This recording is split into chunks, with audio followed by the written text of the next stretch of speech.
How much time do you spend every day working on your dream? In the last 90 days, how many books have you read? In the last year, what new skill or knowledge have you acquired?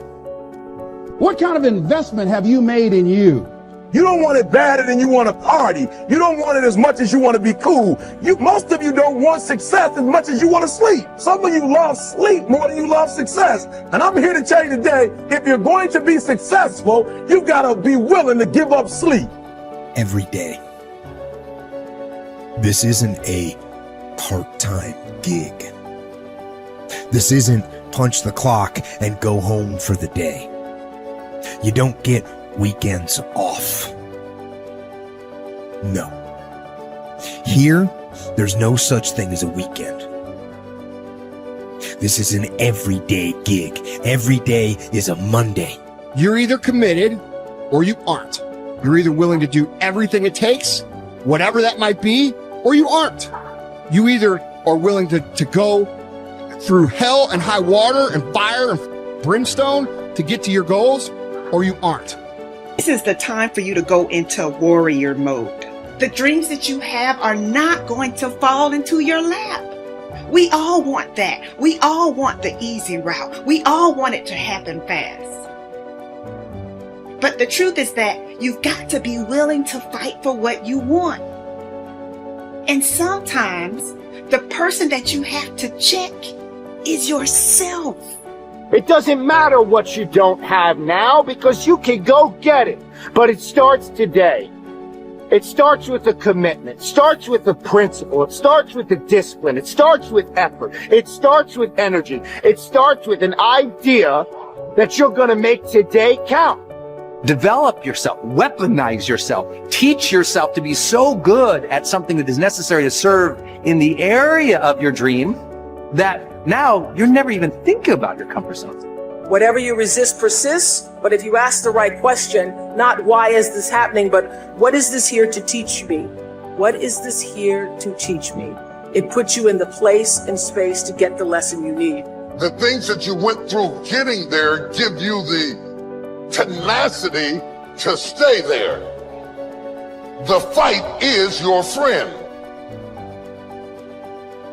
To work on yourself daily. Work on the way you look at the world around you. Look at solutions rather than focusing on all the problems. Don't listen to its lies about what might happen if you try that new thing, and just try it. You do this and you are constantly getting stronger than that enemy within. And I may make a mistake, but I own it radically, emphatically. I don't play the blame game. If I was wrong, I claim it and I move forward. The starting point of goal setting is for you to realize that you have virtually unlimited potential to be, have, or do anything you really want in life if you simply want it badly enough and are willing to work long enough and hard enough to achieve it. The second part of goal setting is for you to accept complete responsibility for your life and for everything that happens to you with no blaming and no excuses.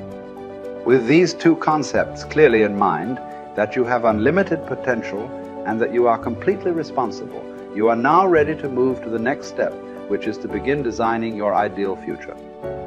You are responsible for financial strategy, for deciding exactly how much of your services you want to sell, how much you want to earn, how rapidly you want to earn your income year by year, how much you want to save and invest, and how much you want to be worth when you retire. These numbers are entirely up to you. You are responsible. You are responsible for your people's strategy and your relationships, both at home and at work. One piece of advice I give my students is to choose your boss with care. Your choice of a boss is going to have a major impact on how much you earn, how fast you get ahead, and how happy you will be at your job. By the same token, your choice of a mate and friends will have as much or more to do with your success and happiness than any other decisions you make. If you are not happy with any of your current choices, it is up to you to begin taking steps to improve or change them. Finally, as president, you are in complete charge of personal research and development, personal training and learning.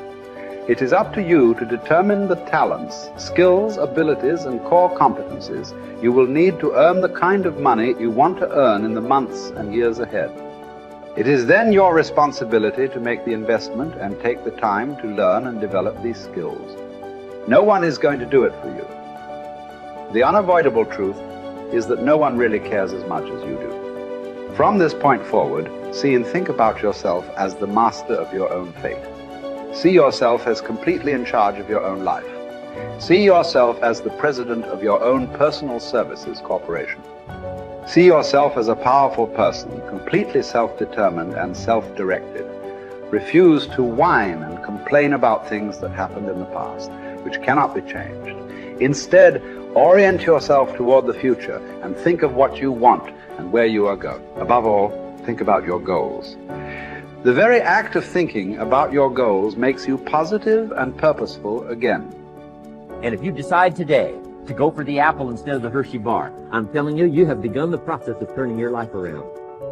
And if you keep up that process, not only with your health habits, but with your money habits and with your communication habits, with your sales habits, management habits, and every other habit that you've got, if you'll start that process, eliminate the errors and replace it with disciplines practiced, I'm telling you, you can start this process of life change immediately.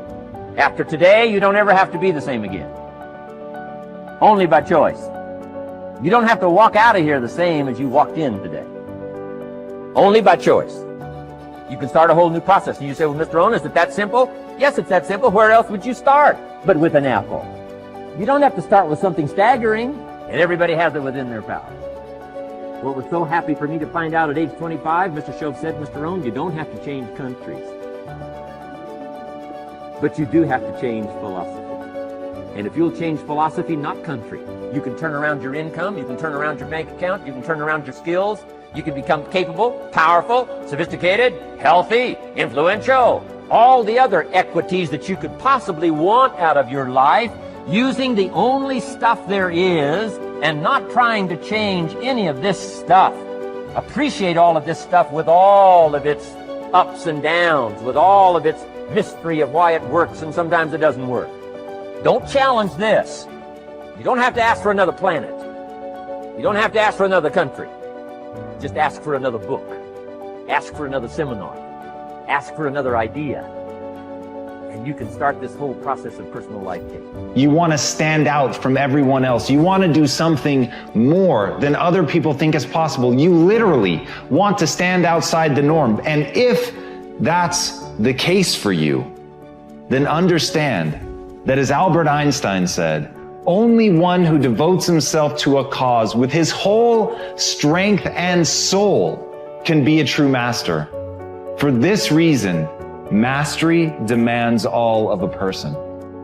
If you want to get great, if you really want to make a skill set your own, if you want to be able to do something, and at the end of the day, if you want to transform the world, if you want to make grand changes, if you want to do all of that all the empty words that people spout all the time, let me tell you, the only thing that's going to separate you from all the other blowhards who are just talking words and will never do anything is to give yourself over completely, to let that obsession, let that thing that you love completely consume you. And in that, your only chance to really become great lies. You know, if you want to have a fully charged life, you have to start looking forward to things again. You have to get excited about tomorrow again. You have to see your life developing again. You have to set yourself on the path where you're step by step progressing every single day, so you know tomorrow's going to be better than it was today. That you know tomorrow you're going to become more of who you know you can become. That you know tomorrow by your simple choices, by your simple sets of disciplines and habits, that you're going to evolve into your highest self. And that is the path of the charged life. This constant engagement with the best within us, of pushing ourselves, but with that purpose and that progress of hoping to become our highest selves. And when you live in that place and you sense that every single day, that's the magic.